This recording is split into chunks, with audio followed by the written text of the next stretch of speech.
Hello everybody, welcome along to PSGL here for the second round of F1 Season 26 here in the Hungarian for the Hungarian Grand Prix. I'm your commentator Owen Wyatt, with me as always is Austin. We've got a very interesting race coming up once again, can't wait. Yeah, neither can I. This is the Hungarian Grand Prix, and it's a track that we haven't seen last season. Season 25, it was, I don't want to say sorely missing, because I know that a lot of drivers do not like this track, so they probably quite enjoyed it, but it wasn't on the calendar last season. So last time we've seen it, actually, was season 24, 2 seasons ago. And back in the day, if you will, we had the racing line merchant Louis winning the race, and all three drivers that won in season 24 here around Hungary in the F1 are on the grid today, and not just the top 3, in fact the top 4 and 5 of the top 6. So the whole podium is here with Louis, Casper and Liam. Back then he was obviously S2V Liam Parnell, now he's CRG Liam Yo. And in 4th we had Blizzard, and in 6th we had Sparks. Yes, I remember that race for one thing only, and that was Rafa glitching and I couldn't see him, and it was very annoying to try and follow that one. But hopefully we'll have an easier time today. Mind you, knowing this game and its glitches might be a bit difficult. Now, I've already noticed a problem here with qualifying. The timer started about 15 seconds after the 18 seconds, so basically started for me there at 17:45. We had problems last week not being able to tell which cars had finished. So when the timer hits 0 at the end of the session, it actually isn't going to be the end, I don't think. So look for drivers crossing the line at the checkered flag by their name. That's what you look forward to, just at the end of the session, because we had a lot of confusion with that last week. But this is the start of the session, and the first man out on track is Sparks in his Alfa Romeo. And it'll be interesting to see what they all decide to qualify on. Obviously, first run, they're all seemingly going out on the soft compound tires. One stop is possible, soft to hards, and I imagine it might well be possible for these guys, but I'm sure somebody might fancy flirting with the mediums at some point. Yeah, that seems to be the scenario, because the soft tires around here, they only last around 10 laps, so really not durable at all, and they fall away quite quickly, and even more so if you do qualify on them, because you got to remember, you get the wear of your hot lap, which is usually a bit more than a race lap, because obviously you use these tires more, you don't drive as smoothly, you go flat out, you know, you don't go into a race trim where you try to preserve the tires. And basically at the start of the race, if you qualify inside the top 10 on the soft, you get around 8 laps of running before they absolutely fall away, and you're already in danger territory, and the puncture might happen at any moment then. So really you want to go only 6 to 7 laps on these, and that's way too short for a soft to medium run, and even for a soft to hard run, that's stretching it. It's possible, but it's difficult. Well, for the moment we're seeing a lot of people starting on the sauce. Of course, with this tire wear, you've got to say again, with the high early tires puncture, we only saw it happen once last week, and that was at the very end.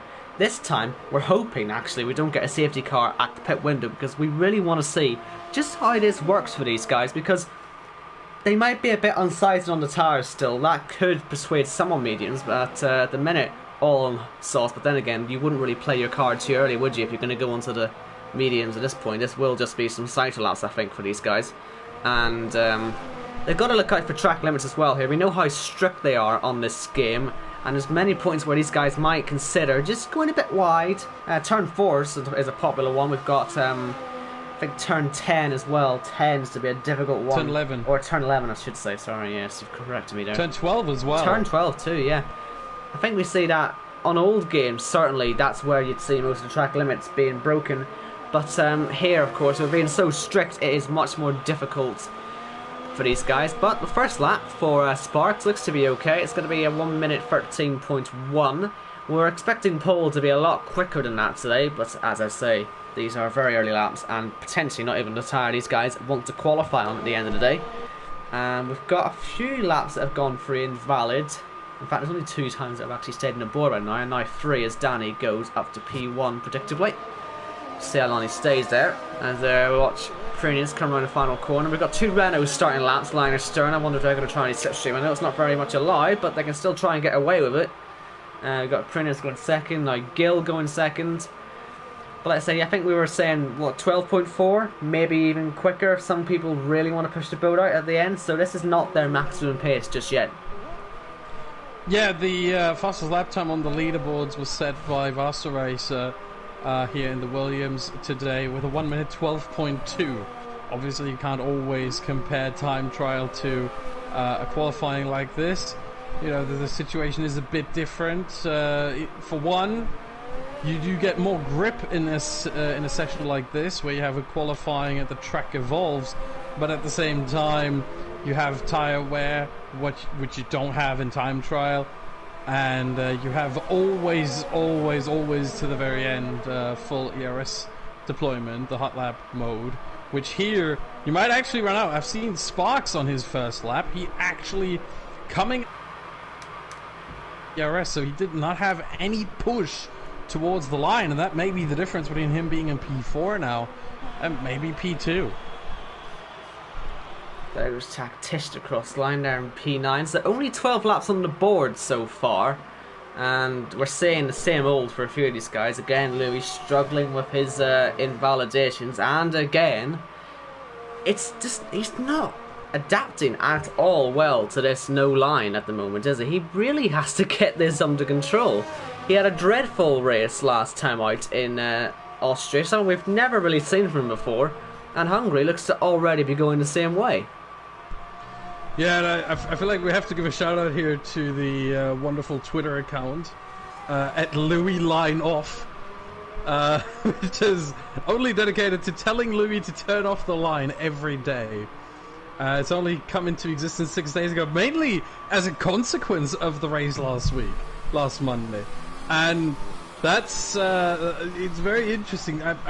Louis has obviously the line off, but he's struggling, and I wonder how long it takes, because I've obviously never done that. You know, I still, at least on the F1 game, I still race with the racing line, but I've raced without racing line on other games before, obviously, and you know, I wouldn't think that it really confuses a driver that much. I'm very surprised by that.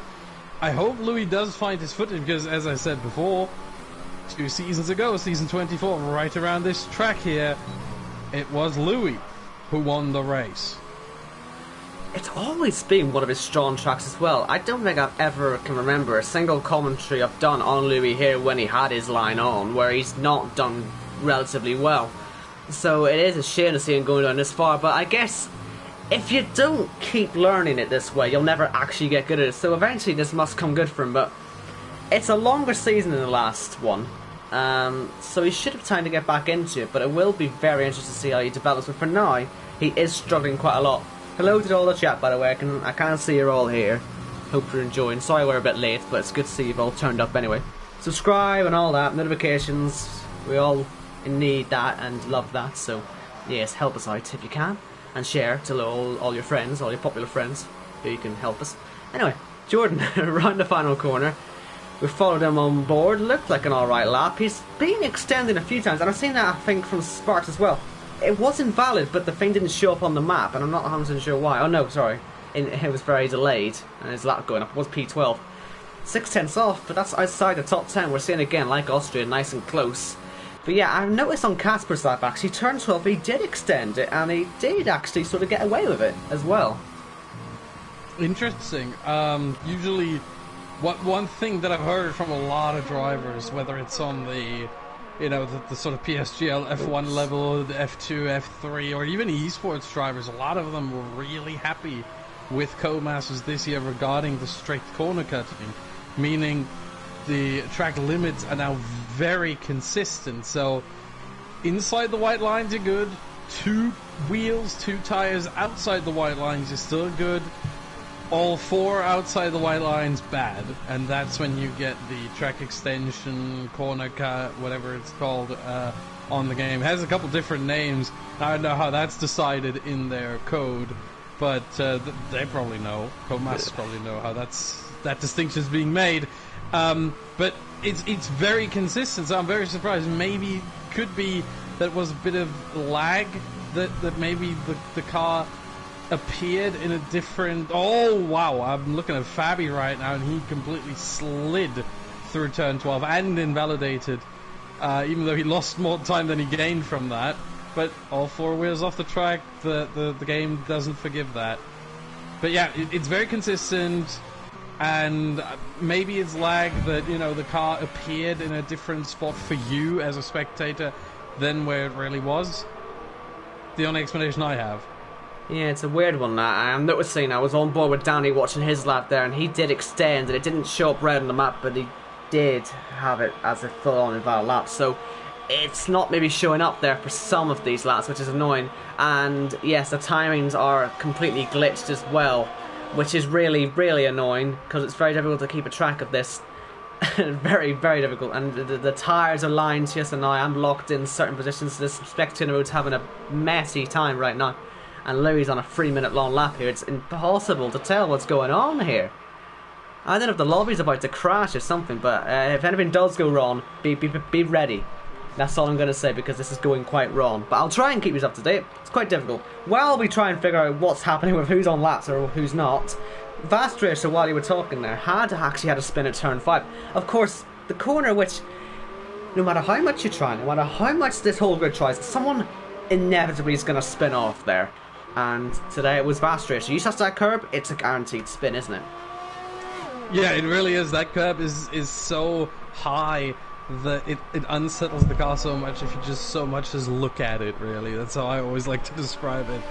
You just look at that curb from the wrong angle and that's it, you're going to spin. And the moment you start spinning on that curb, there's nothing you can do about it. Like, you can try to counter steer, you can try to lift off the throttle, you can try even to brake if you want to do that. Nothing is going to help. You are going to spin. At that point, you're just a passenger. Thankfully, though, it's a rather slow corner with apex speeds of, I think, around 120, 140 kilometers an hour, something like that. So it's not the quickest corner, and that helps, obviously, to not hit the wall and be able to continue with your qualifying or your race, depending on when you actually spin. Right, so there's still some times that are showing up as invalid, but I can't say if I'm really sure if they are or not. Because Ash Best, you can see what I mean here. He's currently taking 45 seconds on this first sector, even though he's only into turn 2 now, and he crossed the line and nothing happened. I think Fireman went up to P3, and this is now... I don't know actually what's happening here. This is very confusing. Right, okay. Fast Racer's doing a lap. That is... No, he's not. What's happening? Yes, hold on. He's gone through drive. We were driving through people here. He is doing a lap. He's a tenth and a half down on his own time, so this is not a green first sector for him. But he's still trying. I think Danny this seems to be more invalid on your end, because to me, it's weird. Danny I can't really. Has not invalidated for me. Oh, now he has. Yeah, this is really strange. It says to me that Fast Racer's on a night lap, but it's quite clearly not. You can see how much he's pushing. No, it doesn't. He's invalidated as well, though. Ah, right. That's useful. I'm looking at Gil right now. Recon went 5 seconds down. Recon went third. I'm sure I saw him cross the line and he didn't improve. Yeah, he's now down Maybe to it was his fourth teammate. with Sparks coming across the line in second. Yeah. 112.7. Okay, that tells you all I need to know. This is very delayed for me. I can only apologise. I think you might need to just call this one at this point, because I can't call this. It's impossible. Oh, wow. Okay. I was not prepared for this. Hope this is going to be fixed for the race. That's all I'm saying. Yeah. Just tell me who you want to watch and I'll watch them. Oh, Wouters is currently on a quarter of a second improvement after 2 sectors, so because of how close it is here, that would be an improvement that would put him from 16th all the way up into the top 10. Can he do that across the line? Yes, indeed, P10 it is. 113.127. Just ahead of Onyx and just behind Louis. Louis, by the way, P9. Maybe he has found his footing on no line. Seems a lot better than last week. Yeah, I think there's a lot of people in the PSGL chat here also experiencing quite a lot of odd problems at the moment. We're doing all we can to try and make this an entertaining show, and a show that actually makes sense. I mean, at the minute, we've got 4 tenths separating the top 13 on this grid. It's absolutely fascinating so far. But it is quite difficult to keep a hold of. Is Noel on a lap here, or is he on a night lap? Okay, so I think what I'm hearing right now from some of the drivers is that they are, yeah, and Ash just confirmed that Ash is the coordinator of the tier, so we will restart the lobby for the race. So we're going to go through with qualifying, but for the race, the lobby will be restarted because there is massive desync right now for all the drivers, and for you apparently as well. For me, everything's fine as Noel goes up to P7. But yeah, there's massive desync. And right now, everyone's in the pits apart from 4 drivers. Prinins, Noel, make that 3. Prinins, Noel, and BDG Jordan. They will all go into the pits. They're all on in laps. Vassarace on his way out now in turn 1. Casper, yep, more and more coming out. Louis, Danny, Onyx, yeah, everyone's coming out now. Can we just this say is the final here, run. 2 minutes 25 it says for me. I don't know what it says for you right now. it says the same, but I'd reckon it's more like 2:35 at the minute. But can Maybe I just 2:40. Can we just highlight here 1/10, well, 0.119 between the top 7. I don't think I've ever seen a qualifying session this close. I really hope we can keep a track of how this one goes. I know the Fast Race will be the first to start a lap, and he's currently in 5th, and he's one of the favourites for pole position, as he's tended to be a very quick driver as of late. And we are expecting good things from him again for this qualifying lap. So we'll follow this one on board. I know it says we're invalid. I know it said that the second he came out of the pits, and I might well still say it's red when we're on the lap. But I'm telling you, this should be fine. So we'll watch it, and I think Austin at the time will update for you first, but if it doesn't, then I can call it that way. But we'll ride on board for a lap with Vassarace, so this should be his attempted pole position here in the Williams. So round the final corner he comes to start his last lap. About 1 minute 40 left on the clock. So if this goes dreadfully wrong, he still has time to do another one. Ignore what that timer up there says. Like I say, when it hits 0, just look at the checkered flags. First one to pop up, then you know the time's finished. Clean turn 1 for Vassaracer, good exit, and taking a tighter line towards turn 2, shortens the distance, and then into turn 3. I've seen a few people go for a late apex there, but he's going for a very much early one. It gives him a wide entry, or a wide exit for turn 3, and a much more narrow entry to turn 4, and you can see how that could possibly affect you through turn 4. He's a 10th up. That would be enough if he just copies his 2nd and 3rd sectors. That would be enough for pole position right now by 7 milliseconds. But of course, everyone else is on a lap as well, and they're trying to improve as well. So right now, this is going to be really interesting. 2nd sector split coming up after this corner hit turn 12, or sorry, turn 11. My apologies. And he's actually completely invalid. Copying invalid, and he slows down. Right, here's Danny. Smart right here. Here's Danny. Regain. Oh, there's a house behind him. Oh, Danny nearly into the side there of Vassaracer, but now he's on his way to finish his final lap. Could this just extend the gap to the rest of the grid? Danny, the man who's in P1, that's a massive slide, but we'll still get to the line, and he improves to 12.6. That tells me there's a lot more time left on this track at the moment. Next car coming across the line, I think, is going to be a Red Bull, a Blizzard. He hasn't got a time on the board at the minute, and looks pretty slow. I wonder if he's about to start a lap. Onyx second, 1:12.6 as well. Last racer came across the line. We still have 6 people on out laps, so the time isn't over yet. Liam starts a lap. We still have Pridens waiting. Sparks to the line, P1. 12.5 is the time to beat now for the rest of these guys. Who's next? I think it's going to be Jordan. Up to the line he comes. And I think he's also starting one. He hasn't got a checkered flag, so he's starting a lap. Same with Louis, I believe. A lot of these guys only starting. There we go. He's done. The session has finished. Louis outside the top 10 once again. Simon in P9. He has to. I would say at this point he has to hope that he falls down to P11, because if you start to P9 on the softs, that's not good. You want to fall down. Fabi goes up to P10 with a 112.9. Recon. P3. Whoa. Third place. I think it's Table Clan. He hasn't got a time on the board. He's going to get none at the moment. He's invalidated again. And now next up, Blizzards. Well, he's actually invalidated, so it's his teammate who'll be next up, and he's also invalidated by the looks of it. A lot of these guys are struggling out there. Is that who's that behind? Is that Danny? He's on a slow That is one Danny. on his way in. We've got Danny on an Renault. in-lap. Renault coming up here now of Casper. He is currently down in P18. Very disappointed for him so far. He's got to make an improvement here as he comes around the final corner. Checker flag is out. Where's Casper going to go?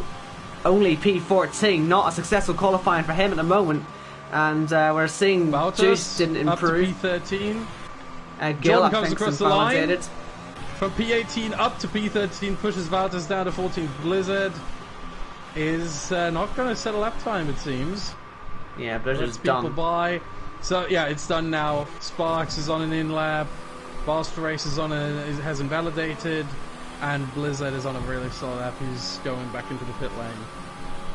So qualifying over, it is CRG Sparks, the one who was denied a top 5 finish, not only last week where he finished P6, but also 2 seasons ago here for the last race of the PSGL F1 tier at Hungary, where he also finished P6. This time pole position for the Scot, and ahead of Danny with TTG Recon. That's not a name I expected that high up the order. I mean, he finished 13th last week, or he qualified 13th, I should say, then disconnected, unfortunately, for the race. But great improvement, I have to say, from the Dutchman, beating out Onyx, his countryman, for the second row, for the first place on the second row in P3, Onyx 4th, and then Prinens, Liam, Boss Racer, Noel, Thyman, Juiced, Fabi, Gil, Jordan, Valters, Tactician, Louis down in 16th, Casper 17th, Ashbest, Blizzard, and Table Clan. And yeah, we're gonna restart the lobby. I'm gonna do that instantly. Right, so while he does that, 6.5 tenths then, separating all the drivers who set a time, once again showing just how close this grid is. I'm very much looking forward to seeing how this race goes. Everyone qualified on the softs, so no one fought for mediums. Those top 10 are going to have to still start on those softs. No one's going to get away with any monkey business there. We've all seen what they qualified on. They can't change their minds now because that's illegal. And that's just not very nice either. So we're not going to do that. And, well, people are talking about weather here. They're talking about what the weather's going to do. That sort of tells me that, well, you're going to be able to, you're going to be told the weather here, aren't you? So I think there might be some weather in this race that could be a little bit rainy with the way these guys are talking, because they wouldn't mind it too much if it was just going to be full dry the whole time, but that tells me we're going to have some rain, but we'll see. We'll see what happens. That could spice this race up quite nicely. It would also be a good explanation to why everyone is on the softs rather than anyone trying mediums. That could be the case, that we start early with some rain. We start the race with some rain. That could be the case. I'm currently waiting for this. Okay, so Blizzard is going to set up the lobby, and hopefully that's going to work better. I don't know why it wasn't so good on my end. Like on my end, everything works. No one was desync, but obviously if everyone else desyncs on each other's screens, something is wrong here. I don't know what happened there, but because usually my internet connection is good enough to handle this situation, but I don't know what is going on. Hope everyone has But Blizzard will set up the new lobby, and hopefully that one works better. It's a shame we don't use multiplayer cars too much. It's quite fun making liveries on these. I don't know what everyone else is like. I know people like my livery reviews. No, they don't really. And helmet reviews. I haven't done those in ages, but yeah, lovely livery. Anyway, sorry, we are trying to waste some time. We were going to do standings on the formation lab, but I reckon we might as well just do them now while we've got some time.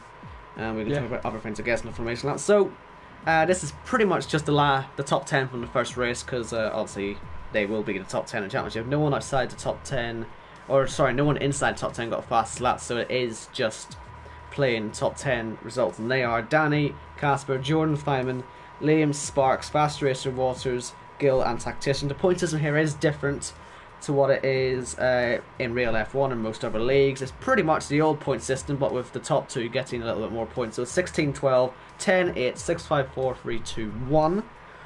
And keeps it nice and close. Means that a bad day, actually, yeah, maybe it won't cost you too many points, but it keeps it nice and close, which is good for keeping a tight championship. Doesn't stop me Indeed, winning by over 20 points though. Anyway, Constructors' Championship as well. We've got McLaren on top thanks to their win. Renault second because they had 2 cars in the points.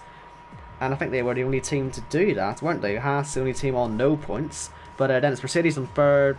Then Racing Point, Red Bull, Alfa Romeo, Williams, Ferrari, then AlphaTauri. With Haas, like I say, the only team with 0 points there. And they did get the fastest lap though with Noel. Yeah, which means nothing for them, sadly. Absolutely. But you gotta give them, you know, a little bit of credit. You gotta say, look, there's a ray of sunshine there, and so sometimes you need that, you know. So especially in these times where, you know, we're all locked up and or locked down rather, and you know, a little bit of a ray of hope, ray of sunshine goes a long way. Right, so we are just waiting for the lobby to go up. We do apologise for the delay. We aren't really to blame. I'm going to say that. It's the game's fault. We've had updates to the game in the last week, which were meant to sort of address some issues in multiplayer. The problem is they actually only addressed the very small problems in the multiplayer. Mm-hmm. Things like academic things that not a single person cares about because they're lazy and they want to try and make it look like they're making this game better.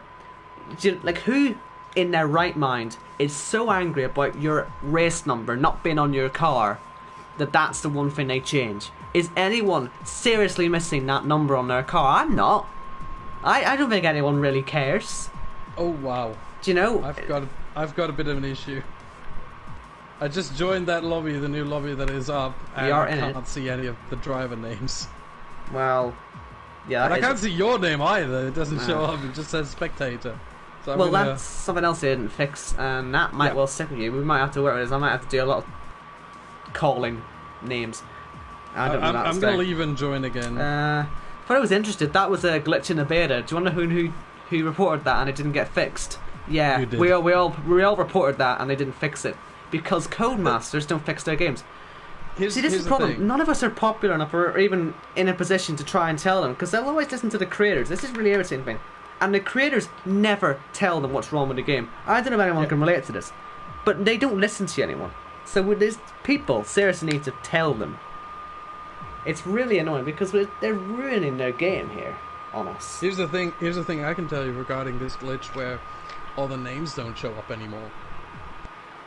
That was in last year's game. Oh, I mean, there's been glitches in here that have been in for years. I mean, listen, I'll always go on about that stupid camera glitch which makes you go into the stratosphere and you can break the skybox and you can literally go off the seizure land in Narnia, and it's been in there for years and I've been reporting it to them in every single beta I've been in, and they say we can't do it because you need to replicate it. That's the worst word in the world for Codemasters. It's their favourite word. For everyone else, it's just like that's their cop-out word. They cop-out, they say replication. We can't do it because you can't replicate it. No, you can't do it because you don't know how to fix it. So why have you got a beta then? Owen, that's all fine and everything. I'm with you on that, but that's not what I meant. There are glitches and bugs in the game that have been forever, but they've never been fixed. That glitch where the names disappear and suddenly you have nameless drivers driving, that was in last year's game at the start. Then they fixed it, and now it's back. How in the world? How in the world does that happen? You have a bug in a game that you release yearly. You have a release cycle that goes 12 months basically. You have a bug. You fix it like what, a month or two into the cycle. It's fixed. It's good. It's done. Doesn't happen anymore. You release next year's game. The same bug is in the game. They copy and paste their code. This is basically They're F1 old 2019. Code. It's That's F1 the thing. They're old 2019, code. which is the same as F1 2018, which is the same as F1 2017. They fix all the small little things that people will have with this game so that it makes it look like they're trying. People need to start calling them out on this because look where we're sat now. We're sat in a lobby having it completely broke on us. This isn't fair on anyone. The thing is, I'm not too worried about them copying code from one game to another. The game the game functions the same way every year. It's 20 drivers, 2 spectators. We have something around 25 tracks. You got to remember the short tracks as well. And you know, it's Formula One racing. Fair enough that they copy some code, but how in the world do you fix an issue and then you copy the old code that was faulty into the new game? Why do you not copy the new code that isn't faulty into the new game? That's where I'm just completely confused. Like, surely they have different branches is what they're called in programming. I've done this stuff before. I've worked as a programmer for 2 years. I know, not on games, fair enough, but still, I know what a development process looks like. And I'm so surprised to see, why do they not just pick the code from a later branch where that issue, for example, was fixed, and take that code and put it into the game. I do not understand this. That would be such an easy solution to this problem, which is, as much as, you know, it's easy to say, oh, it's not that big of an issue because everyone can still race and so on and so forth. For us here at League Racing, if you can't see a name as a commentator, that is game breaking. Oh, and there's the driver with the Spanish flag, whose name I don't know. Yeah, that doesn't sound very great, does it? Do you want to know the worst thing now? Is when you go to esports and you watch the esports races, the big races that are on the global stage, suddenly all these glitches don't exist. They're gone. Like they were never there. Obviously. So, the same is true though for if you look, for example, in GT Sport, you look at their World Tour, where they have a different penalty system than they have if you actually play the game, the normal game. Every game, or almost every game that is being played on some sort of esports stage, has a different version that is only played for that esports stage. You must see a point here, though. Because it's about competitive integrity there. If you have game-breaking bugs and glitches there, as we finally get underway, 20 seconds left until we get going, thankfully. But if you have game-breaking bugs and glitches on the global stage with hundreds of thousands of dollars on the line, yeah, that's a big issue. That's a very big issue. Yeah, so they'll fix them for those, and they'll never bring any of those fixes over here. And that's a really irritating thing, because it means they get away with it. And here we are, sat again for, what, the 6th year on this generation of console, still waiting for a competently made game. We've got no other choice as well. There's no alternative to F1 games. That's the big problem. They haven't had a reason to fix these. What is it on the consoles? They've had no reason to fix these, because what are we going to do? Play something else? There's nothing else to play, which is F1 cars like this. We are stuck with this. And that's what they seem to be taking advantage of. We get 60 quid taken out of us every year for this. Yeah, on PC at least you have the option of, you know, driving an R-Factor 2 mod, or I don't know, there's a couple games where you have mods that try to reenact sort of the F1 season. On console, there's no modding. Obviously not. The systems, the consoles are too closed for that. So you're stuck with the F1 game here on PS4. Same goes for the guys on Xbox. It's impossible. Yeah, I'm seeing Reed Sorensen in the chat. He's saying about when there was the glitches in 2017-2018 where we had disqualifications. We knew it was going to be a wet start to this one. It's just how long the rain goes. I'm not checking the chat to see how long they want us to go on, because I don't want to know everything, but I knew it was going to be a wet one. We sort of speculated on this one. But yeah, let's just hope we get a clean start here, because last week we had all sorts of only shambles. I think Danny said there wasn't desync. There was desync. Massive desync. Hopefully we don't get that again, because it's a much more difficult turn one, especially in the rain. The last thing you need is a desync start. Yeah. And I can't believe that's a factor we had to put in there. I've seen it before. Okay, wow, the weather is interesting, let's just say that. So it's light rain right now, so intermediate conditions. And some people are talking about setup preset 69. which is, I don't know what that is ultimately, but certainly interesting. Certainly nice. But yeah, it's interesting weather conditions, I have to say. So it seems to be, we're still waiting for Ash Best. There we go, finally. And here we go for the formation lap. Hopefully no desync this time. Right, so in case you weren't here for qualifying, let's just quickly go through the grid. Sparks is on pole for Alfa Romeo, from Danny second and Recon third. Really strong qualifying for Alfa Romeo. Hopefully they can produce some good race form. Of course, all these guys now get to use their wet setup or dry setup, depends really how long this rain lasts. But that would have taken maybe some of the strategy of the qualifying out of it, and maybe someone like Danny, maybe just stripped his setup back a little bit. Doesn't really get a chance to take advantage of that, unfortunately, in this race, because I have one this does get the opportunity. But anyway, we'll see how they all handle.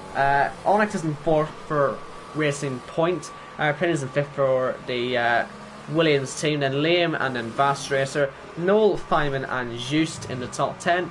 Then we've got Fabi, Gill, Jordan, Waters, Tactician, Louis and Casper. What a dreadful day for Casper and Tactician so far. Hopefully I can get a bit further up. Again, what if they were doing theirs based on setup? It was so close to grid, 6.5 tenths. That could well have been a setup decision that's cost them. Ash Best, then Blizzard and Table Clan, the two drivers there who didn't get a lap set, I don't think, in the end. And that is our grid then. Indeed. And I saw there, in case you heard me yell, ooh, that was because Sparks in turn 2 was massively sliding around, almost spun there. And I was a bit surprised to see that. But yeah, that's some aggressive warming of the tyres there, I think. Hopefully no one pulls a Max Verstappen here and needs the Red Bull crew to come out and fix it within seconds. Because they don't get the 10 minutes here. This is the formation lap, not the reconnaissance lap. So they don't get 10 minutes, they get like 5 seconds. But yeah, it seems like everyone made it through the formation lap, and we will get 35 laps around this rather short circuit of only 4.38 kilometers, 2.7 miles. We're going to get this race underway. So the drivers now start to line up on the grid. Pole on the left and second place on the right. Obviously Pole getting that racing line towards turn 1. A heavy braking zone, a very wide corner, has to be said. Plenty of potential for overtaking. And we've now got Table Clan on the back of the grid. We are getting ready for the lights here. It's not lap 2, ignore that. And hopefully we can get everything working this time. I can't really predict when these are going to go out, but whenever they do, the race will be underway. Luckily, we've all got off the line at the same time, and I think it's a poor start for some of them. I think it's Danny falling a little bit there. He's been jumped by Onyx. There's a racing point in second already. And Onyx is looking now around the outside. A lot of ghosting. There's potential here for a lot of guys to take advantage of that, but it is still Sparks who leads this race. We're 3 wide behind with Onyx there, and then we've got Williams. I don't know which one that is. I think it's Prinez there. And then Danny trying to go around the outside. We've got the order all mixed up here, so it is quite difficult to keep a track of it. So I do apologise for that. And it's like Williams there going wide onto the grass. I think that must have been Vast Racer, wherever he is now in the grid. It says he's in the lead. I don't quite know where exactly he is, but hopefully he's kept it on the road. He has indeed. There's a few going side by side up there through turn 4, which is quite difficult to get away with, but I think they've all been able to get through successfully. Ferrari and Mercedes going side by side near the back there, but a relatively clean start by the looks of it. As you see a Williams, or not Williams, a Haas, sorry, going wide. They're trying too wide, a lot of them, through the chicane. It's very ambitious stuff on lap 1. As Louis down the outside, which turns to the inside. That's contact. That could be front wing damage for Noel potentially. And there goes Blizzard, already up to P12. He's had a decent start in the Red Bull. Yeah, I don't think Noel has any damage looking at it from the outside. Maybe some very minor damage, light green. At most, all of the both of the end plates are still on the car, so not much there, I think. So end of lap 1 then, we've got 2 Renaults at the back of the grid. They're having an absolute nightmare here, but it's going very well for Sparks, who's nearly a second clear already at the front of the field. From Honest here, like we said, had a fantastic start, didn't he? From 4th on the grid, he was way up into second place before they even got towards turn 1. He was having a great time, but let's see what he can do with the pace now. Prin is in 3rd place there with Danny 4th. I don't know exactly where Recon is. I think he's 5th. I know it says he's P1 at the moment, but you can ignore that. And Yeah, I'm he is fifth, yeah. just gonna wait for this to fix itself before I call the rest of the order, because We'll be at the end of Sector 1. I think everyone from Liam down is in the right position, so we can say that that's Blizzard on the inside fighting for P12, and that's contact, and that should actually put Louis back round there. That could have gone a lot worse indeed. I don't think they'll even get any damage from that, but they will fall through the field a tiny bit. And that is Louis and Blizzard down to 17th and 18th, undoing all the good work that Blizzard had done on that start. And now goes Louis at the inside again to turn 5. Lucky not to hit that curb and go for a spin, but that is Louis back ahead of the Red Bulls. They go side by side. What a shame that these two are fighting only for 17th though, Austin. Yeah, very much so. You would expect both Louis and Blizzard to be a lot further up the order. I mean, Blizzard 2 seasons ago he finished 4th. Louis won the whole thing, so both drivers know this track very well and have had quite some success around here, but this time around it seems like they're both struggling significantly. Sparks has that gap now over a second. Of course there's no DRS, but it's nice to have that breathing space. He's also kept the ERS quite well. They mostly all will, I think. ERS shouldn't be too much of a factor in this race. In the second sector you'll save massive amounts, and the third sector as well. Means you can use as much as you want really down towards turn 1 and towards turn 3, which almost sort of negates its effect actually, but yeah, we'll see how that gets tricky maybe later on in the drive. Maybe they won't expect it to behave in a certain way because they won't have ever experienced it, because we're sat in the wet at the moment. I believe the order has stopped messing about now, so we can accurately call where everyone is. That is Recon still in 5th, and he's not gone back into the front, so thank goodness for that. I think Casper there just passed his teammate. Still though, only for 19th, and Blizzard, I don't know if he did pick up damage actually from that contact. He hasn't got anything visually, but we've seen plenty of times before that it doesn't have to be visual to be damage. Especially in the rain, it can cost you, but he's fallen right off the back here. And, well, 3 back markers. Who would have predicted, actually, the back 4 in general, who would have predicted that? We really have been seeing the changing of the guard at the moment in PSGL. Yeah, certainly, and I'm trying to get a good look at Prentice's front wing. The right side seems okay, because sometimes you can see that the end plate is still there, but it is slightly damaged. On the right side, it looks perfectly fine. I'm trying to see the left side. Yeah, it looks fine the here. shape is right. Yeah, it looks fine. There's nothing broken off or anything. So I don't think he does have any damage, and certainly he can keep up with Onyx. Like, he's still only 6 tenths behind. He stays ahead of Danny, and if anything is ever an indicator of a driver not having damage, it's probably the ability to stay ahead of Danny MG. Here comes Casper, starting to look at the back of Blizzard. Overtaking will be extremely difficult round here in these conditions. Don't expect to see too much unless there's any mistakes from drivers.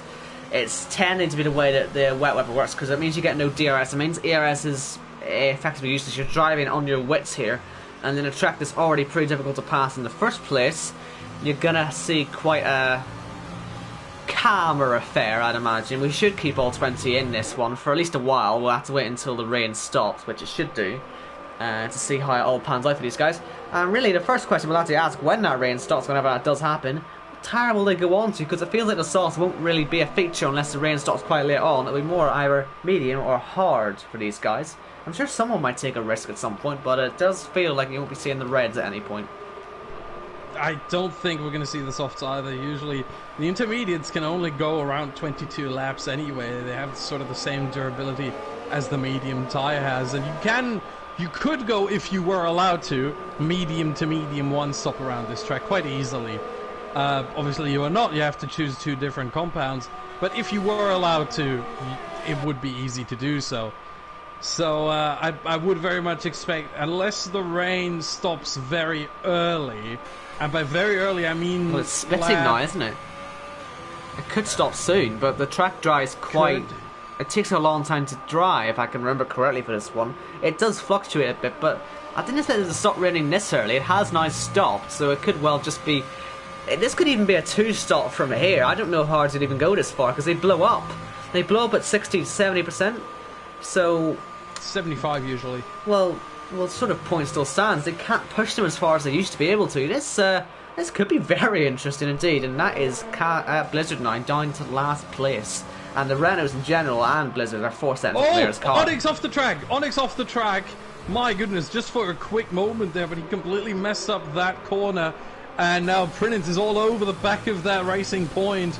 VSR teammates against each other. I don't know what happened there to Onyx. That is on the exit of turn 7, that slow chicane there in the middle sector. And I do not understand what happened there. He just went off track on the braking to the right, on the short little straight before turn 8. Really, really weird, this one. Didn't lose a massive amount of time in the grand scheme of things. Obviously, because Sparks a little bit more breathing room, but it's still well within this race, and it could well still be for drives later on. But yeah, he doesn't want to do that too often. We shouldn't be going to drives anytime soon, judging by the amount of spray we've still got out there. Rain might be stopped, but it could still be 10 laps. You know what I mean? Maybe not as far as that, but you can see where I'm getting with that. It sometimes takes a long time. No DRS either. I mean, in real F1 conditions, it probably would actually be DRS at this point. But imagine having realism in an F1 game, you know. But yeah, but if so, with the rain having stopped now, but that much spray, I still anticipate most of the drives going on to the hard tyre.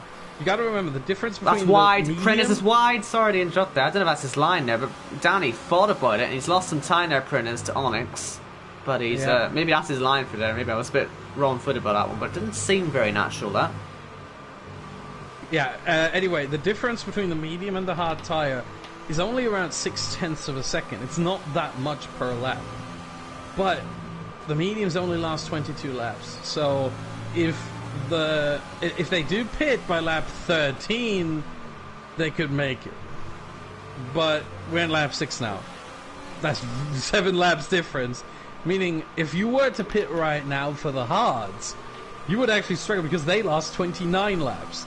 So you would actually come to a point right at the end where even those hards might get a bit tricky, although with a bit of tyre management it should be fine, so not much of an issue.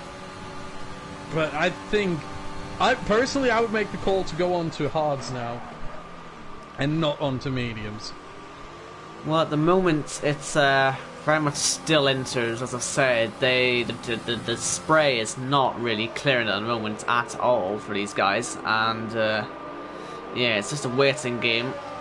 Not really too much on-track action at the moment, because again, these guys are just struggling to stay close. I mean, we've got Gill there. It looked like he was having to go and find him, but that might have just been a slightly wider line, or a slightly, well, narrower line actually. But either way, it's just not really happening there. I think there's a bit of lag as well, so if you had any lag there. But yeah, we're just sort of waiting for drives. Come on, people, dry the track a bit quicker. I want to see some action.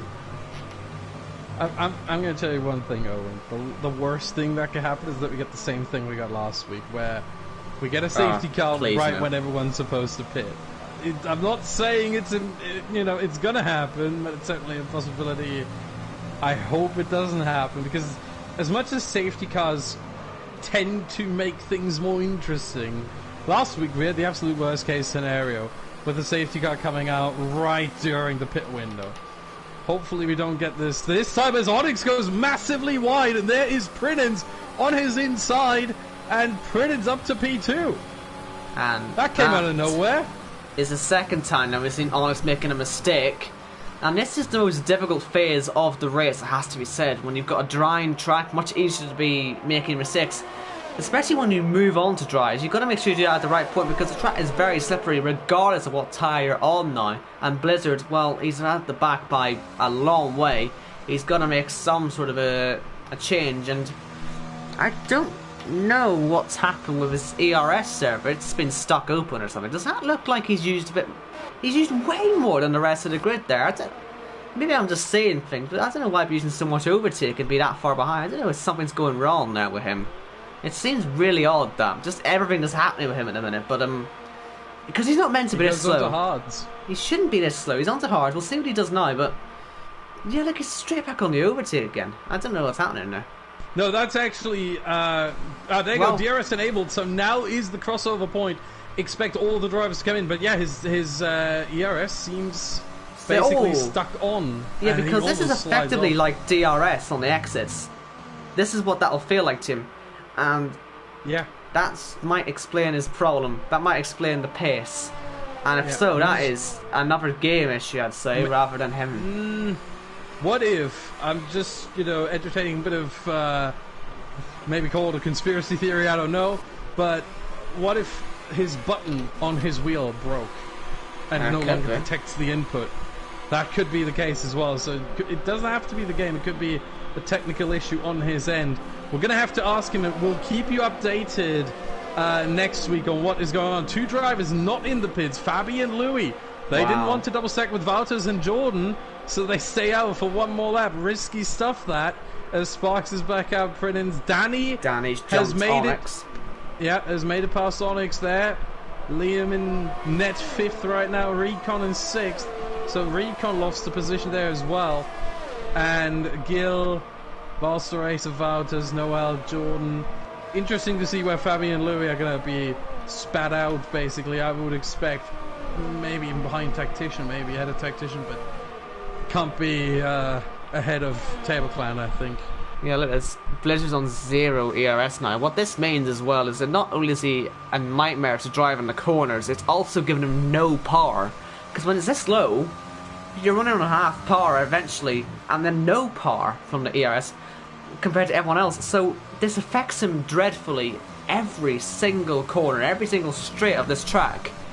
What a nightmare for Blizzard in this race, my goodness me. And there's CRG Zelchi in chat right now, teammate of Blizzard, saying it is a game glitch. I've never encountered this, that's why I'm so surprised. That's why I'm saying maybe it's his equipment or something that's broken, but if that's a game glitch, that's game breaking. That has to be fixed immediately. Fabi and Louis now in the pits. The last two drivers to switch. Look at Prinez here. He's caught right up to Sparks. He's got DRS. We could be setting up by setups here. Fabi on the mediums. Mediums. The only guy not to go on the hards, thank goodness. Seeing some variety out there for once. But we've got Prinez. He's been rocket ship right now. I wonder if other guys just had a bit of a touch of a wet setup in there, because it feels like Prinez has really come to life in his Williams, and he's now chasing after Sparks for this race win. Purple first sector, as Blizzard goes fastest. They're all going faster than Blizzard, obviously. You'll see those times pop up soon. But yeah, Prinez really challenging now. Expect the times to drop with every lap now, because the track obviously has still a little bit of residue, wetness still on it, and that's being cleared off, that's being dried by all these 20 cars driving around and basically clearing the last bit of water away. So expect the times to drop further and further over the next couple of laps as the track dries up more and more. But yeah, this is the one thing that wet to dry or even dry to wet races can always make interesting, is drivers are going to naturally choose different setups. You see, the fastest lap drops every single time. We had 4 drivers there. Sparks, Prince, Daddy, Onyx, all quicker than the next one. Noel comes across the line. He's now the fastest. That's exactly what I'm talking about. Because everyone started the lap a bit later than the guy in front. They all go slightly faster. And so expect more fastest laps in the next couple of laps. And that's what we're going to see now going forward. But yeah, it's really interesting with different setups. Who is geared more towards that sort of running in the dry, and who was more geared towards the wet weather running early on? Onyx has been a bit left behind now here. He's 1.5 seconds behind Danny, who's now obviously in this top 3 fight, as you can see. Closer to Prince is to Sparks. That's constantly changing. They're all in a DRS fight now. 2 zones on this track, down to turn 1 and down to turn 2. And Prince, while he can bide his time here for now, he's just got to make sure that Danny doesn't get a run on him, which could actually force him into a move himself. But Sparks, the leader, Sparks will be looking at this view, I'd imagine, quite a lot on these straights, just making sure he doesn't have the Williams flying past him. Danny fastest that time round. And you can see there, as Prince closes, he could easily launch one on the inside, but I think if you're an F1 here, you should be patient enough. You should have the racecraft. You don't need to go for it right now. But there's no more pit stops, so this is the fight for the lead. Will anyone here push their tires too hard? Will they go over the point of no return, and will we see any punctures from any of these guys out here today, I wonder? Yeah, that is going to be the question. That's why what you said is absolutely right. The drivers are going to have to pace themselves right now. And even more so with Onyx basically falling away here. 1.5 seconds still the gap between Onyx and Danny.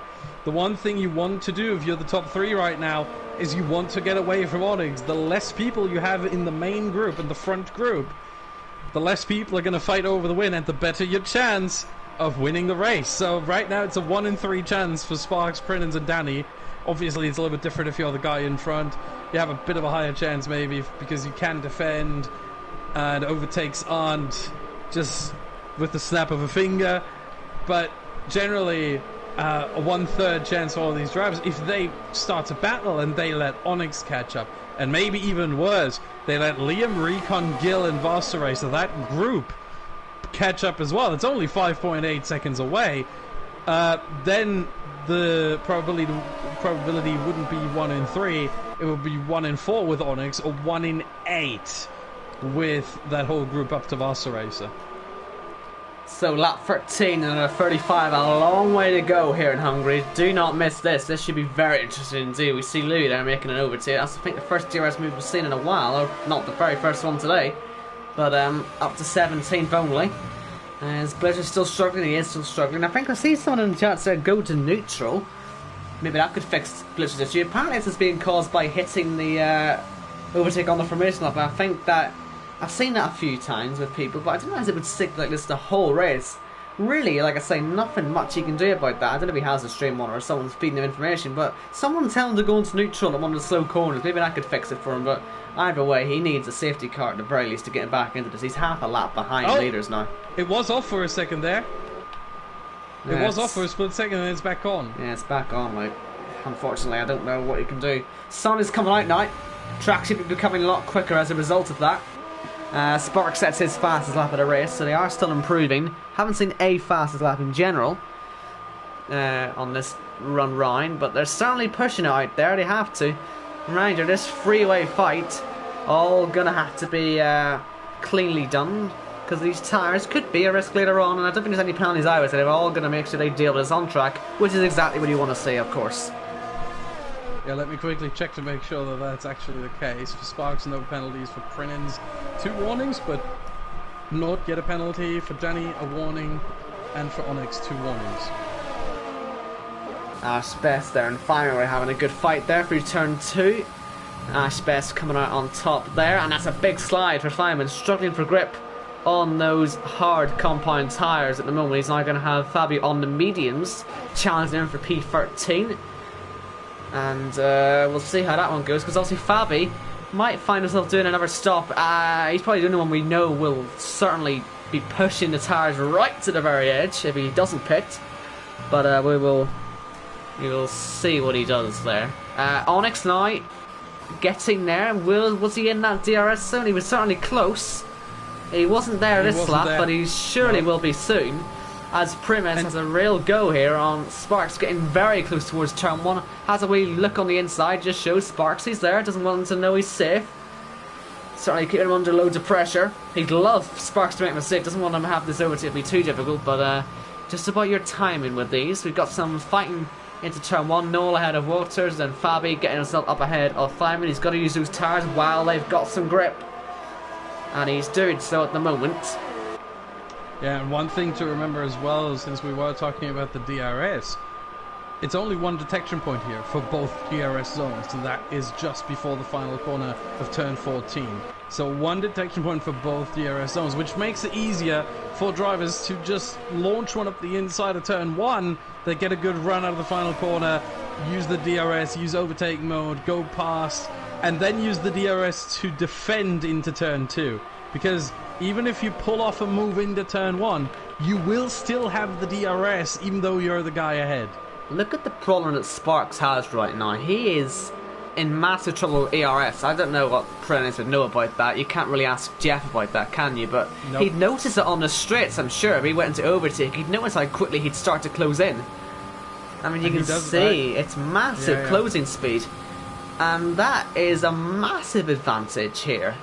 Especially the longer Sparks stays in the lead like this, the more encouraging this would potentially look for Onyx. Because obviously that'd be slowing down those three ahead, but Onyx just was there, but he's also struggling with ERS a little bit as Fabi continues to make progress on those medium compound tyres.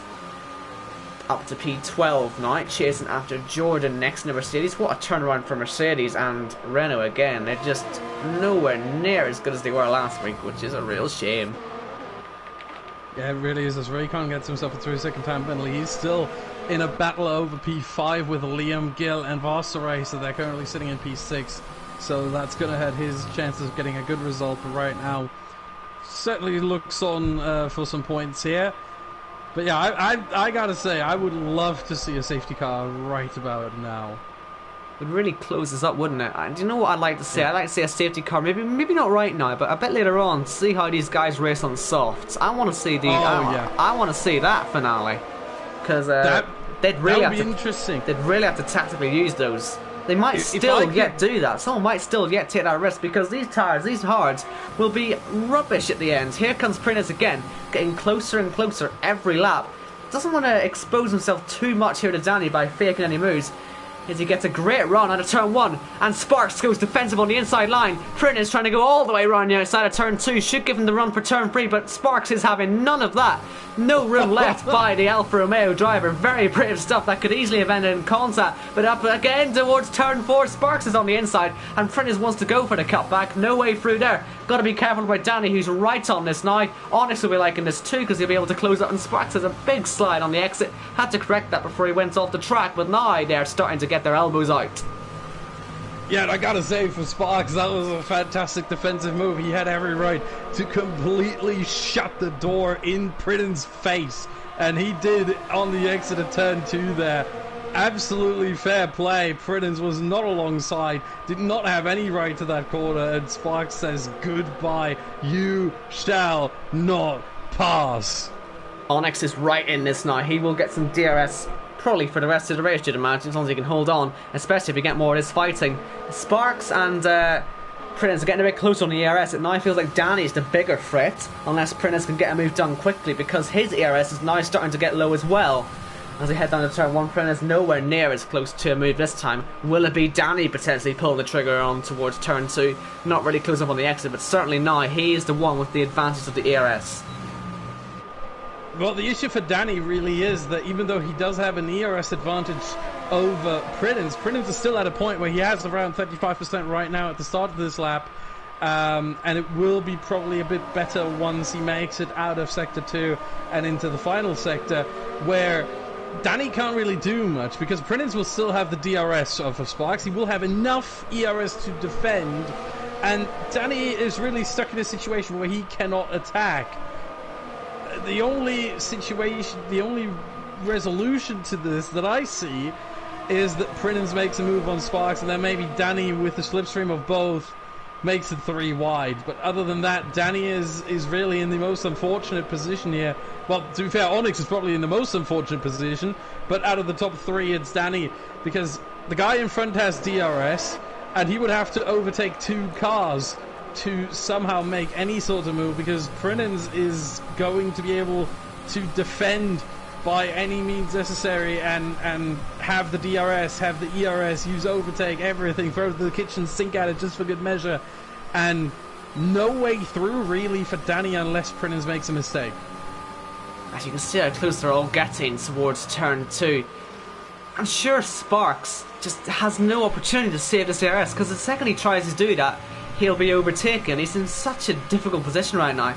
Prunez, in that sense, actually maybe still looks alright, but look at the run Sparks has there. It's not a good one, is it, for turn 4? Maybe already starting to struggle. I imagine all these guys are giving it everything they've got as well, which could be a problem for their tyres again, like I said later on.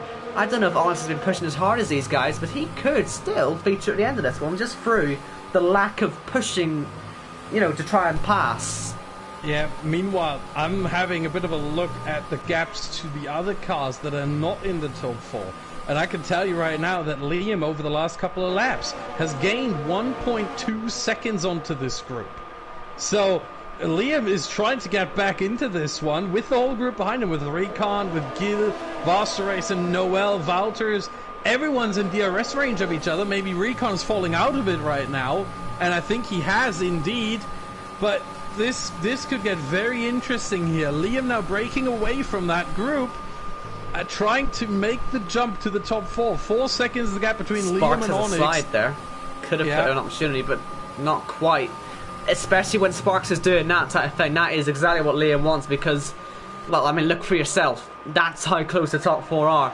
They aren't moving from there unless someone makes a move, and the second they do that, they lose more time. It's just, it's damned if you do, damned if you don't, really. And Liam, I guess, yeah, as you say, he's in a maybe good position. That's a slide. There goes Danny on the outside into the chicane. That's a brave one if he can make a stick, and he doesn't. Good recovery from Prins there. That could so easily have been down to P4. That was a Code Brown moment right there. Prins is probably very happy and feels himself a bit, maybe even a bit lucky that he caught that in time, but now he's struggling to stay in DRS range of Sparks. 9/10.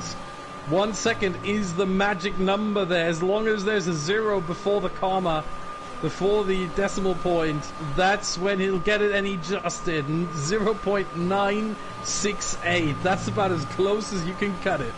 This is Danny's opportunity potential here. While Prins is a bit further behind, he might have to waste some more ERS, and he has done. Look at that. He's down nearly below 20% and locking up heavily into turn 1. He feels the pressure. Danny now has got to try and take advantage of this, but now Prins is starting to catch up again. But now what that mistake has done, it's put him in a critical ERS position as well, which, again, I know Danny's in a difficult position, but if he gets 1, he could really be on for the win here. I would honestly call him the favourite right now, but we'll see how this all pans out. They might still be conservative a little bit because they don't want to blow it at the moment, but right now Danny's done the best job of ERS conservation. Onyx is also going up a little bit as well, and he's of course still on there, you can't discount him.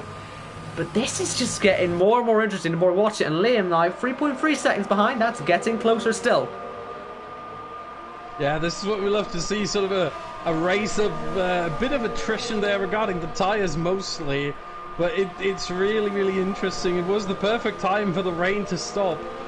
And this is going to get really, really interesting here over the last 14 laps. Once they come across the line, everyone's still within DRS. And now Liam is only 3.2 seconds behind Onyx. And Recon is actually back in DRS range of Liam. So Liam is bringing a whole group with him. Yeah, everyone down to 10th. Behind Liam is in DRS, so he's been bringing that whole pack with him. And still 14 laps to bring it, and he's currently got more than enough pace to be there. So within about 10 laps, we could be in for such a finish here. So do not go away, because that'd be just silly, wouldn't it? Got to stay for this.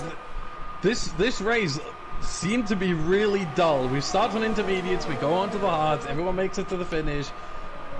No, it turns out it's absolutely amazing. And Danny, oh my goodness, Danny almost spins there on the exit of 10.5. He did touch the curb on the inside, and that almost gave him some troubles there. He almost won, but being the pro that he is, held it somehow. It's very hard to do, but just like Prins did before him as well, these drivers are at the top of their game, and you can see it. Right then, so ERS is going up a little bit now for Prins, not as much as Sparks, because of course Sparks doesn't get any such treatment from anyone. He doesn't get a chance to save it. He might get a little chance maybe with some DRS when he catches up to Blizzard, because that might happen towards the end, but that might be his only opportunity to save some ERS. Prins gets to save it as much as he wants really, and that gives him enough to go for an attack when he wants to. Again, still very close. Liam didn't really catch massively on the lap. It's fluctuating quite a lot. It's still around that 3.1 seconds, and he's under some pressure from Recon. It has to be said, Recon is trying to get a second clear off Gil. We got some yellows. That's where Blizzard is, but it isn't for Blizzard, I don't think. Still isn't helping him, and he's having a miserable time of it, unfortunately. Yeah, he's on the soft as well. Yeah. Just not going his way today. That ERS, nothing's sorting that issue out. Yeah, I'm pretty sure he's trying right now. He's trying his best. Maybe he even did employ that sort of going to neutral for a second to try and fix it, and that probably didn't help, because there are certainly some CRG guys in the chat right now who maybe are in some sort of party with him or talk to him right now. I don't know.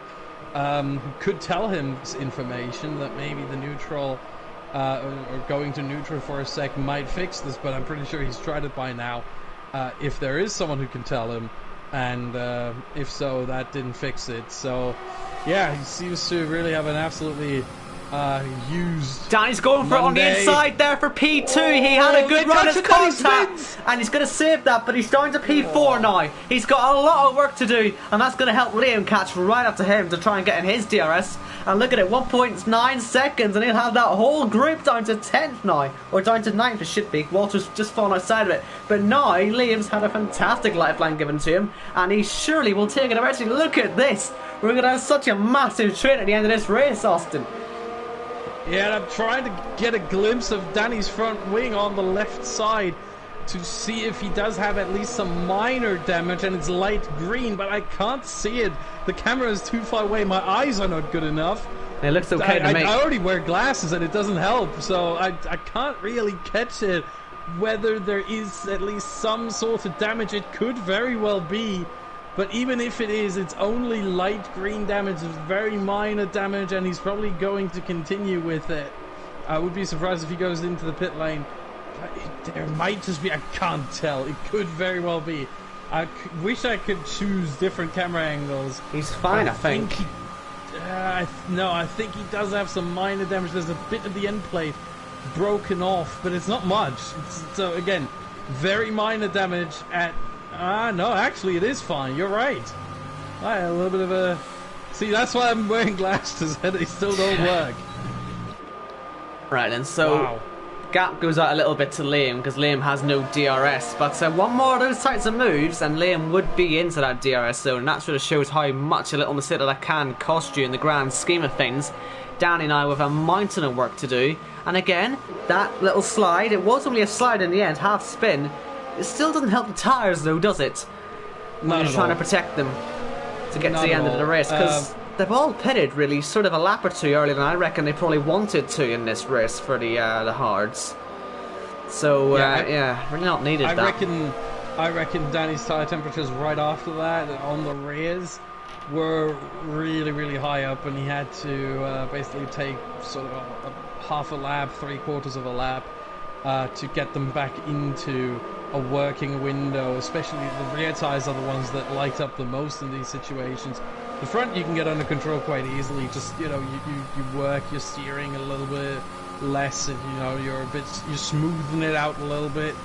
But the Onyx pulling off there, I don't know what happened there, but maybe not trying to give Danny slipstream.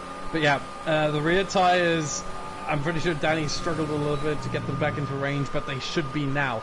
Now the most important battle and the most important gap is not between Danny and Liam right now, because it's 2.4 seconds, nowhere near DRS range. The most important one now is between Sparks and Liam. 3.8. If that comes down at any point to under 2.5, that's when we can start looking. So this is as close as I've seen a top 4 on this scale so far. You can see they're all pushing like crazy now. It's so difficult to make an overtake work because, well, we've seen it now twice. It just costs you so much time. And it does feel like this is all going to come down to the last 3 laps when the moves will be made. So I'm sure Sparks is expecting this as well. So he's going to be ready for this when it comes.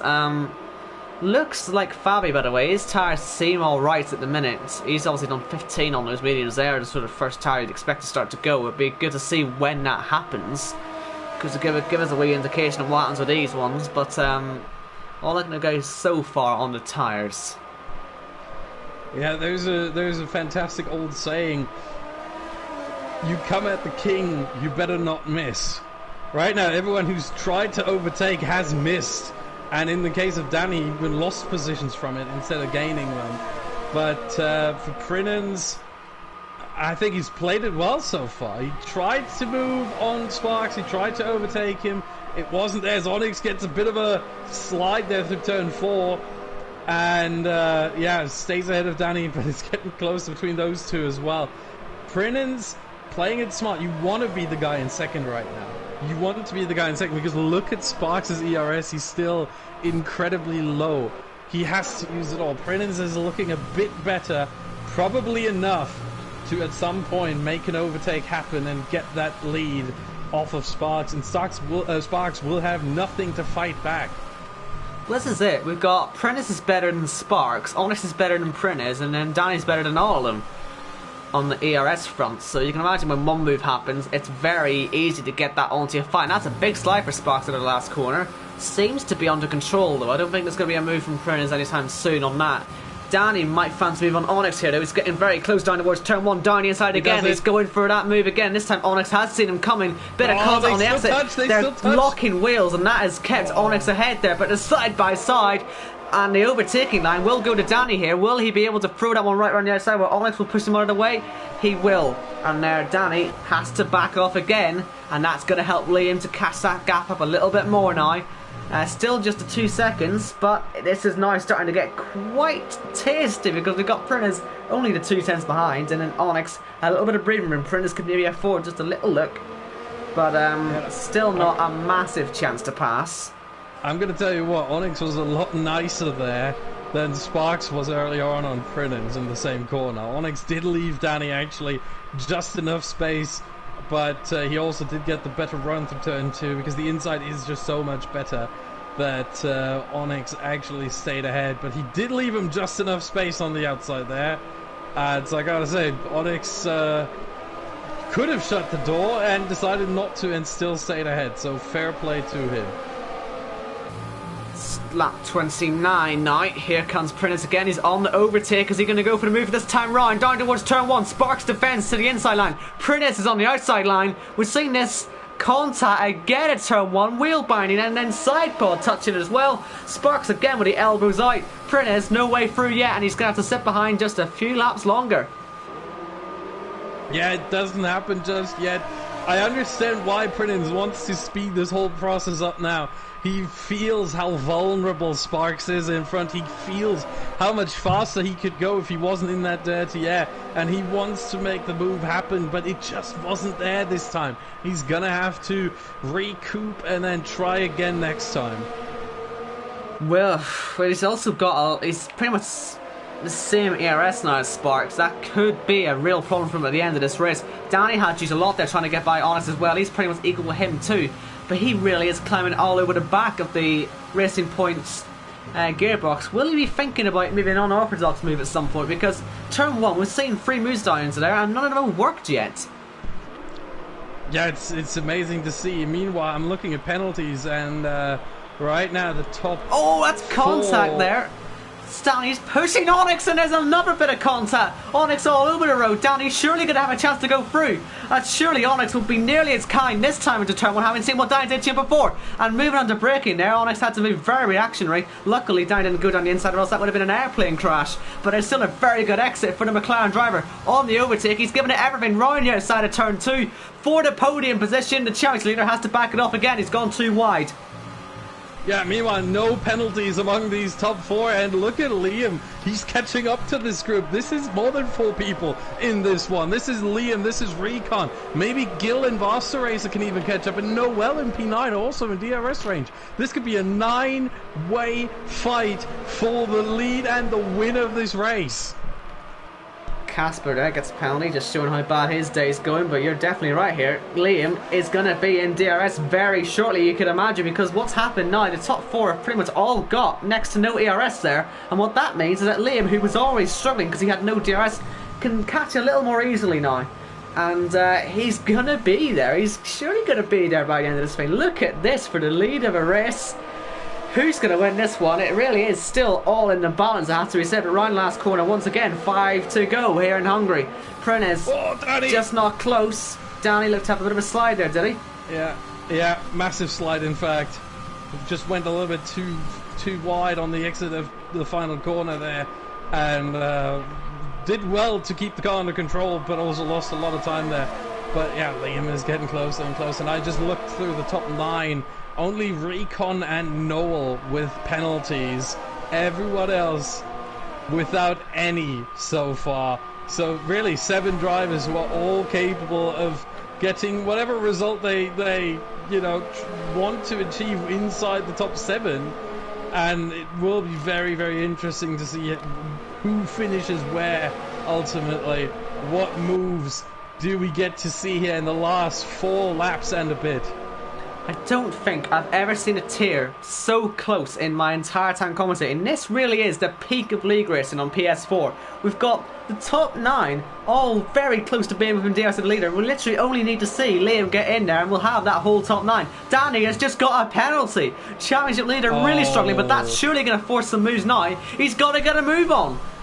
Yeah, now or never. Do or die time right now. This is what we call in racing, I think, hammer time. Here he goes. What this is right now. This has to be a move. He's only got 4 laps now. Onyx knows it. Here comes Danny around the outside once again at turn 1. Surely it's not going to work again. This time he's going to have to go for the cutback. This time he'll have an exit. Surely.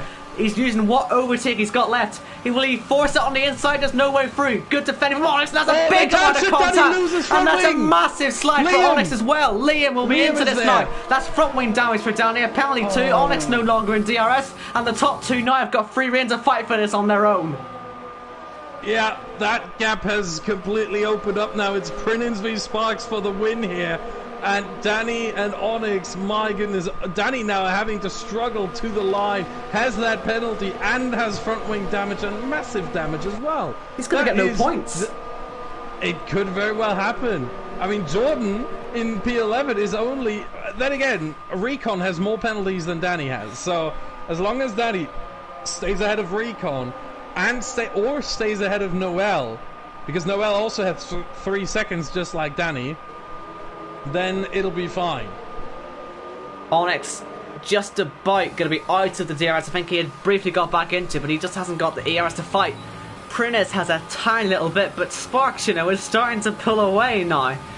And he's starting to feel a bit more comfortable. Prinnis is going to have to start doing something pretty creative here as Liam goes down the inside of Liam. I don't really think there's, or of Danny I should say, there's not really much that Danny can do here, really, is there, with his damage? He'll understeer into the side again if he's not careful here. And look, it's Recon as well. He's going up the inside of Danny. Potentially, will he get that one done? Yes, he will, surely. With the extra grip and the lack of damage. Oh, look at that massive slide from Danny. He had to get out of it.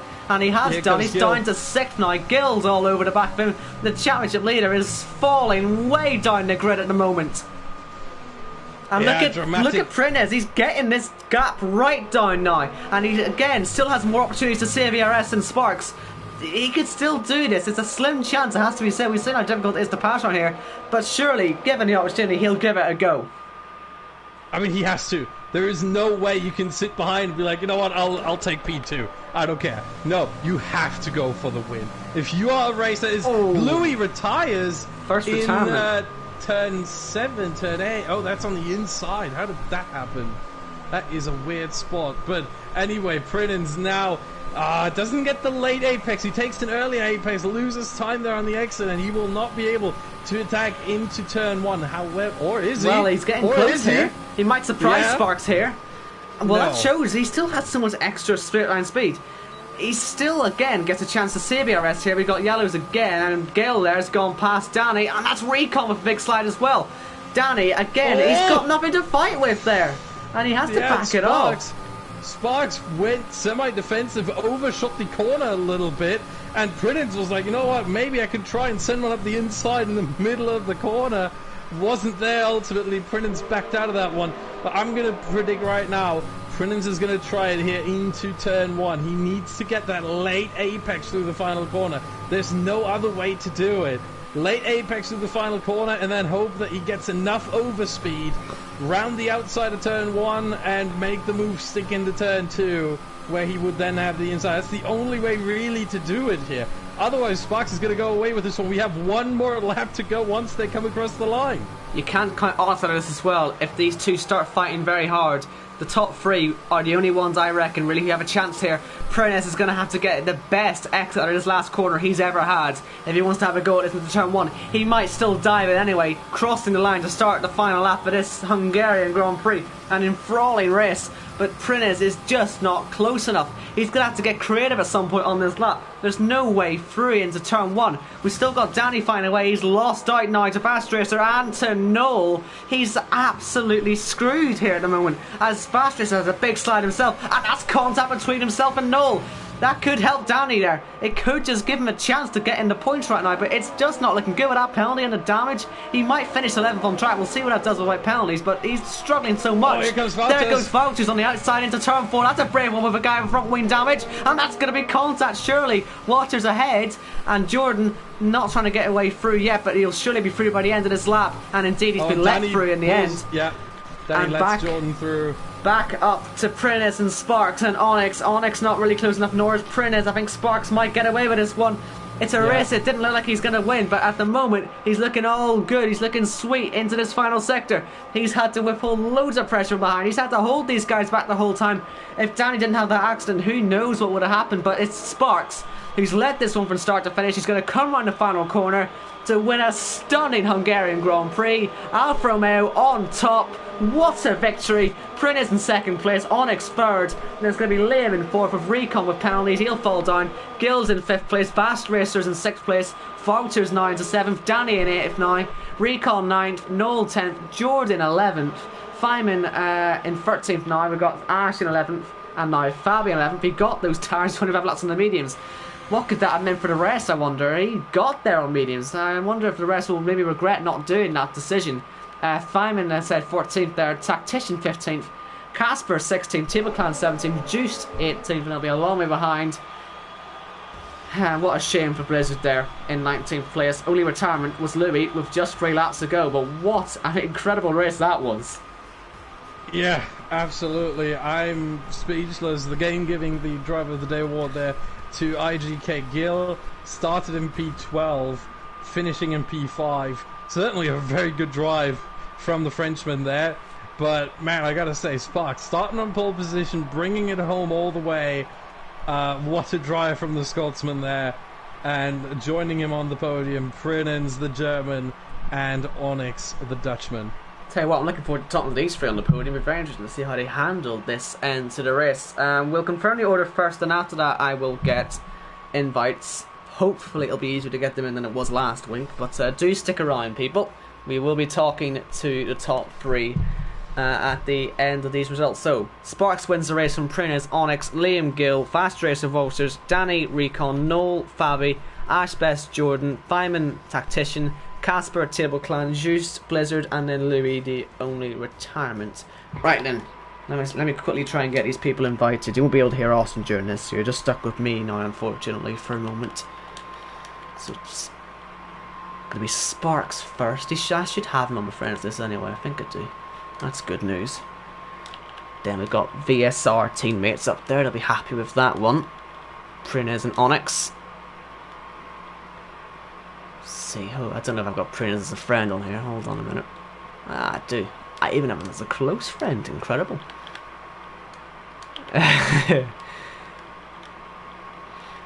Love to see it. And then there's Onyx.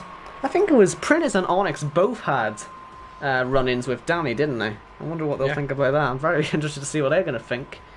And especially Sparks as well. He just sat at the front the whole time. He must have loved every second of that, but he had to do this as a friend as well. So certainly will be interesting interview. So please stay. Stop leaving.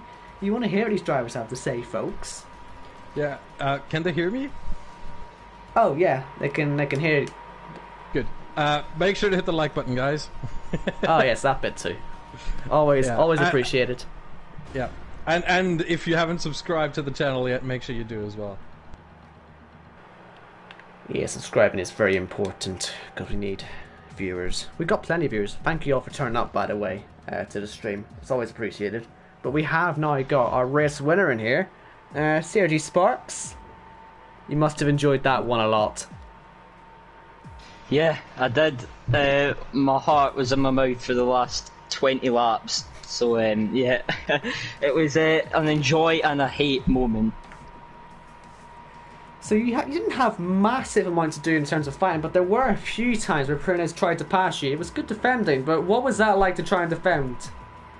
Well, I mean, first of all, Prines, he put up a good fight. I was genuinely shocked. His pace was really good all race. I was having to manage and stuff, but it may have looked easy from the outside, but trying to defend every corner I was going onto the straight maybe with 15% ERS. You can't save ERS around here with the amount of downforce you're on. and yeah, it was the most horrible feeling ever. But I'm shocked to come out on top. But yeah, defending from Fernandes was never easy. I had to get my elbows out a bit, but that's racing. Anything you've got, Austin? I just would like to know when you looked at your ERS around, let's say, once the pit stops were done, and then around lap 10, 11, 12 maybe, what went through your mind? Because you said you knew that you couldn't really save ERS much, and what went through your mind? Were you thinking, oh no, I'm screwed, or how did you approach the whole situation? Pretty much. I mean, I knew I was pretty much a sitting duck. Louis got in the way when he was in inters and I was in the hards, so Fernandes got within a second, and then from then I genuinely didn't think I was going to win it. And then a few laps later, I got my second warning. I had to do about 20 something laps with two warnings, and then I genuinely didn't think I could do it. I've never defended so well in my life, but yeah, it was. I feel like it was one of my master classes of our drives. Right then, I think we've got Prines in here as well. Good race today. What was that like having Danny at the inside? Because that was high pressure stuff there. What was that like having Danny go for that attack? I wasn't expecting that, to be honest. I was only looking to Sparks, what he has done, and yeah, at this point I was saving ERS. Yeah, but the move was a bit hard, I think. I had to go on the curb on the left side, and yeah, unfortunately he spun a bit, lost the position to Onyx, I think. Yeah, I don't know what to say about it. How difficult was it for you then with the ERS? Because obviously you were the first car behind Sparks, and it seemed a little easier to save from back there, but how difficult really was it? It was really hard to fight with him, because the last sector you lose so much downforce, and yeah, I was only 4 or 5 times behind him every lap, and yeah, I had to do it in once, and yeah, this didn't work out, unfortunately. And yeah, after my first attack of him to him, I had only 20%, and yeah, after that I knew I have not really a chance to win this race. And yeah. Have you got anything, Austin? I got 2 questions. We're going to start with the first one. So, you were basically behind Sparks the whole time, ever since the pit stop. What was your strategy when you came out of the pits, you went P2, you see Sparks in front, there's 20-something laps to go. What was your sort of your game plan to go, I'm going to attack late on, or I'm going to try to get the move down early? Like, what was going on in your head in terms of sort of planning for the next 20 laps that were to follow? My plan was to do the move at the last lap, or at the second last lap or something. But yeah, then I saw he had no ERS after 15 laps or something, and yeah, then I went for a move, and yeah, it didn't work out. Unfortunately, I had 2 warnings after 11 laps or something, so yeah, there was nothing left as well, and yeah, at the end Sparks is the winner, and yeah, congratulations from my side to him. Okay, and the second question, if there was one thing you could do, retroactively could do different in this race, if there's one moment, one situation where you could turn back time and say, I'm going to do this different, would there be anything, and what would it be? To go down the inside, but yeah, at the end, and after you have tried it and failed, you can always say, I could do that, and yeah, at the end he was better today, and yeah, let's see what next week will come. Alright then, we've got Onyx in here as well, 3rd place driver. Yeah. good race for you in the end with the podium, but there was that little contact you had with Danny towards the end there. What happened there? Yeah, I just watched it back, and in my opinion, it's not my fault. I was on the inside, so I decide when we turn in, and he just turns in on my right front wheel. So yeah, it was a racing incident, but definitely not my fault in my opinion. Did you find it difficult to keep up, because it seemed to take a while to get into the DRS range? Do you think you would have ever had a chance at the top two, or was the pace just not really quite there?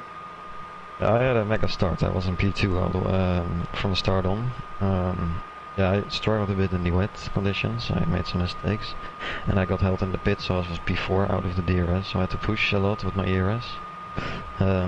And when I was in the DRS, I had no ERS anymore, so I had just to sit behind and waiting for someone to make a mistake. Okay, have you got anything on it? Or not Onyx? Austin, yes, your name. I appreciate that you called me Onyx. I wish I was that good. But I'm thinking, not really, no. No, I can't think of a question right now.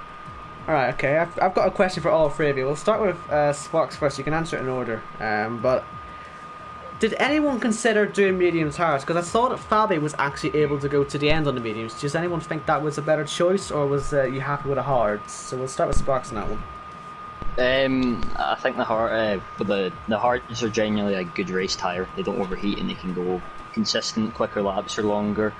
I think the mediums is too much of a risk when you're the top 5 at least. Me, Onyx, Danny, Prunens. When we're in that position, there's no point in risking that much just for maybe a couple of tenths a lap, and especially when there's dirt air and it's sore to pass here. I never considered it personally. I don't know about anyone else, but it never crossed my mind. Do you agree with that, Prunez? And you sort of think the same thing with that?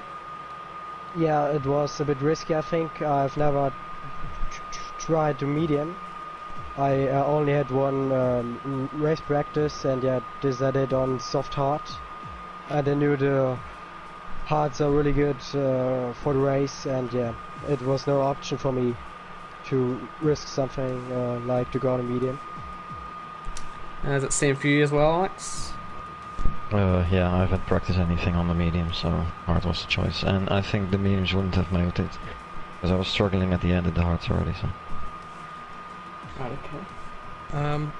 I would have another question for all three of you, because we had a wet to dry race, and it wasn't really clear, obviously, because the weather forecast is quite vague, how much wet weather running we would get and how much dry weather running we would get. So how much were your setups, obviously I don't want any details, but how much were they geared towards the wet and how much were they geared towards the dry? Do you think that ultimately how it played out, was it the right balance, or was it too far in one direction or too far in the other direction? Let's start with Sparks again.